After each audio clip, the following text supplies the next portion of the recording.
I want to continue my discussion of principal-agent problems with a discussion of how they're affected by what I call franchise value. So in economics, we generally think that competition is a good thing, that the more competition, the better, the more efficient things are. But I believe in the presence of principal-agent problems, you can't be sure of that. So let's say you're the taxpayers and you have some financial institutions which in some sense act as your agent. So these could be banks or the GSEs, and these institutions receive some special government privilege such as deposit insurance, or the government, or whatever the government backing is for the GSEs. So they receive some government privileges in exchange for which they're supposed to deliver something in the public interest. And one of my points is that one of the things that the taxpayers want is for these institutions not to take extraordinary risks, because if they take extraordinary risks, then the taxpayers will end up paying out to support the deposit insurance fund, or they'll have to pay out to support the GSEs or what have you. And one of the things that can reduce risk-taking is franchise value. That is, if a company is not in a very competitive industry and is making regular profits, then it's motivated to stay in business because of those regular profits, and it's motivated not to do any, or to tend to not do anything to endanger its franchise value. And I see this relationship between franchise value and principal agent problems throughout the industry. When I talk about mortgage brokers and people who are originating loans being hyper-competitive, one of the aspects of that is that they have close to zero franchise value. And what that does is, first of all, it attracts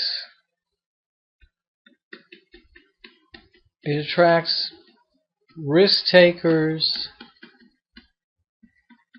and ruthless competitors. Okay, you don't work for the type of person who goes to work for a mortgage broker is not the same as the type of person, or certainly the type of person who becomes a mortgage broker is not the same type of person as somebody who takes a government job, something nice and safe. They're in a hyper-competitive industry, and so it tends to weed out people who are cautious and with a lot of ethical concerns about what they're doing and why they're doing it. Those people, it's nothing personal against people who get into that, but that's what's going to happen. And so, and beyond that, since their franchise value is close to zero, if they don't have that much to lose if other people stop dealing with them. So if other people stop dealing with a mortgage broker, they were making close to zero profits to begin with. That's not such a it's not such a big loss. Contrast that with something like the credit repositories, where there are only 3 of them. They get involved in all sorts of credit transactions, all sorts of searches, and I believe they're relatively profitable firms with very high barriers to entry. It's hard to become a credit repository. It's hard to assemble all that data, and for all sorts of reasons, there's essentially no entry into that industry anymore. So they have an incentive to be very careful, to maintain their reputation, and so on. When we had a duopoly of Freddie Mac and Fannie Mae, then again there's an incentive, because there are only two of them and they were making a lot of money, to sort of maintain reputation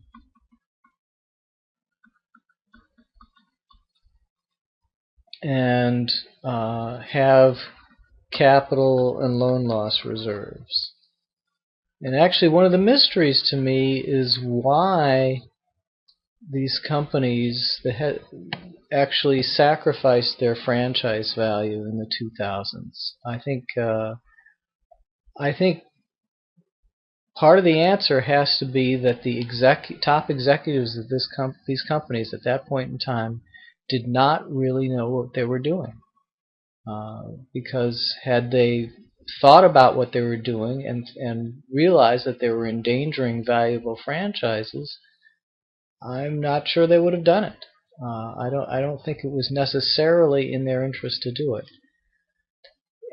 But I want to make the point that sometimes people talk about reviving the concept of Freddie Mac and Fannie Mae, but having many players. I've seen a suggestion to have 10 companies serve a mortgage insurance function reinsured by the government. That is, so the mortgage insurance companies, these mini Freddie Mac and Fannie Mae's, would have the primary insurance risk, but maybe if there was an extreme event, they would be reinsured by the taxpayers. Well, be careful what you wish for there. If there are 10 of them, then the franchise value will probably be close to zero. And if the franchise value is close to zero, it's going to be that it will naturally evolve that the people running these companies will run them as close to the edge of bankruptcy as they're allowed to by the regulators. They will have no internal incentive to maintain capital or sufficient loss reserves because they've got a franchise value that's approaching zero to begin with. All the incentive will be to maximize return without any consideration for risk or bankruptcy costs. In some sense, the internal bankruptcy cost approaches zero. And by that I mean the bankruptcy cost as perceived by the owners of and the managers of the company approaches zero. And so the incentive to have capital and loss reserves goes away, and it becomes just a test of wills between the regulators and these hypothetical insurance companies as to whether they will hold capital or loss reserves, or whether they will hold enough. So it makes the principle, sometimes not having franchise value makes the principal agent problem more difficult.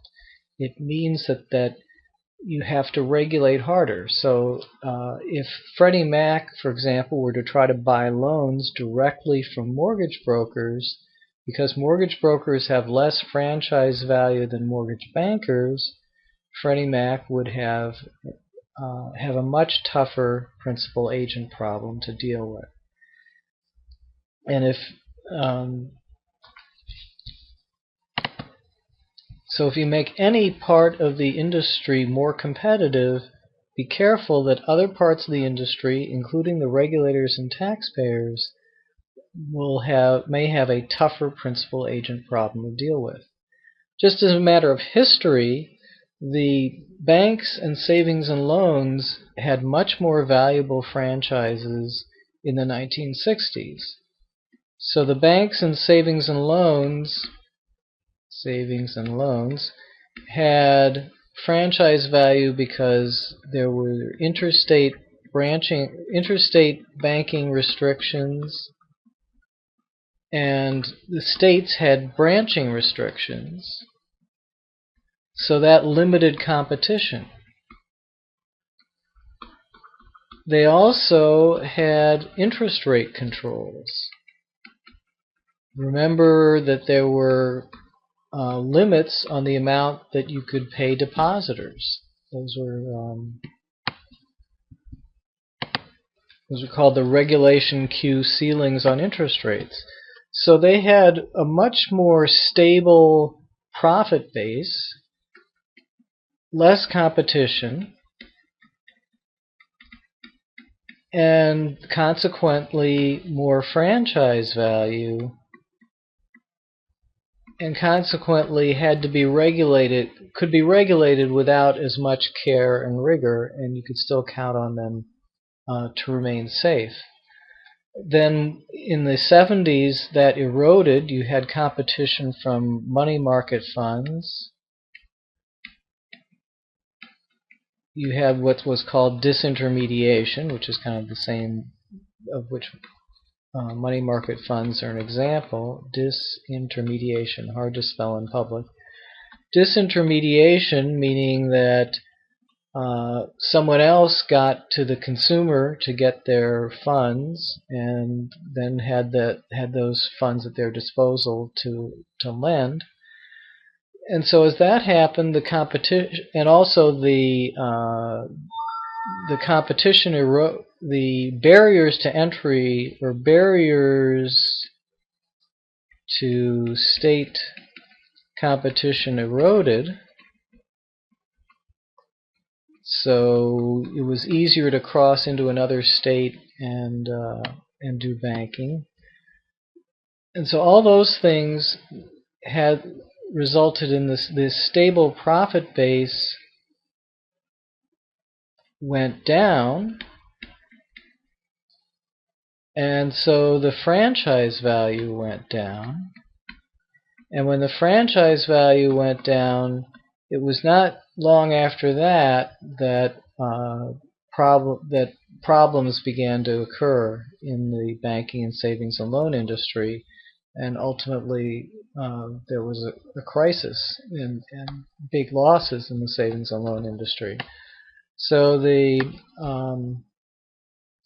moral of the story is, when it comes in a world where there are principal agent problems, be careful about wishing for too much competition, because competition erodes franchise value, and that makes the problem of the principal agent problem depend more on direct regulation and auditing and evaluating the agent directly, rather than counting on the agent's self-interest to maintain their franchise value.